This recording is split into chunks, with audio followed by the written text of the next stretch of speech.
रबी अरशन मथे वयड़ो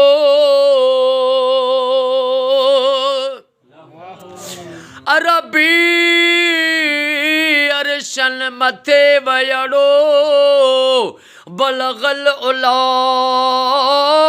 बेकमाली सारो जहान रोशन थियो कशफत दुजा बेजमाली सभई आदतूं सोहणे जो सुठियूं हसनत जमी ओ खिसाली मोमिन सभई दिल सां पढ़ो सल्लू अलैहि व आलिही ओ मुझा मौला अज 27 रजब जी रात आका जे मेराज जी रात महबूब जे मेराज जो वास्तो थे सुबहानल्लज़ी असरा बिअब्दिही लैला मिनल मस्जिदिल हराम इलल मस्जिदिल अक़सा ओ मौला सफ़र मुस्तफ़ा मेराज वारे सफ़र जो वास्तो थी अज इजनेर महमूद अली सियाल साईं जो ख़ैर पंहिंजी बारगाह में उहद जबल जेॾो लिखण क़बूल फरमा ओ मौला जन ख़ैर ॾिनो वा उन्हनि जी रोज़ी कॾहिं न खुटंदी ओ मौला महमूद अली साईं खे रोज़ी में गंज अता फरमा ओ मौला ए करीम महमूद सियाल साईं इंजीनियर साईं के पुट जी औलाद अता फरमा नबी सरदार जो मेराज जो वास्तो थी अर्श अज़ीम ते जेका महबूब सां रब तो मुलाकात कई कचहरी कई दीदार कयो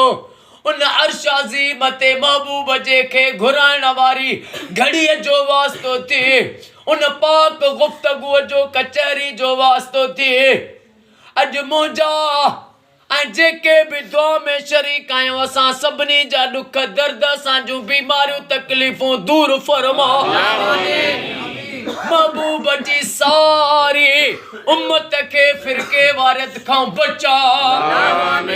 असांजे सिंध सॼी में पाकिस्तान में सऊदी में ईरान में इराक में शाम में हर मोमिन जे घर घर में लख सलवातूं थियनि मुंहिंजी इहा दुआ क़बूल कर मुंहिंजे इन मिशन खे कामयाबी ॾे मेराज मुस्तफ़ा जो ऐं अली असगर जो वास्तो थी आ दुआ क़बूल फरमा जेके बीमार आहिनि उन्हनि खे शफ़ा अता फरमा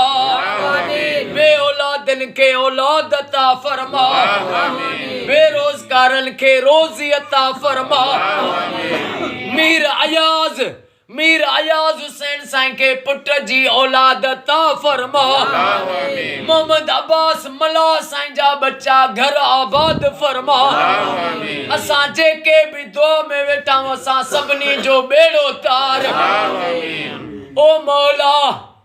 ईमान आ महबूब सां ताल्लुक कायम करण ऐं ताल्लुक कायम करण उन जो थींदो जेको घणी सलात पढ़ंदो ओ मौला मरण घड़ीअ ताईं महबूब जी सलवात पढ़ूं रोज़ सलवातुनि ते अचूं सलवातुनि जूं महफ़िलूं लखों सलवातनि में शरीक थियूं 4 बजे फिक्स पुॼूं मरण घड़ीअ ताईं या ड्यूटी ॾियूं या दुआ क़बूल फरमा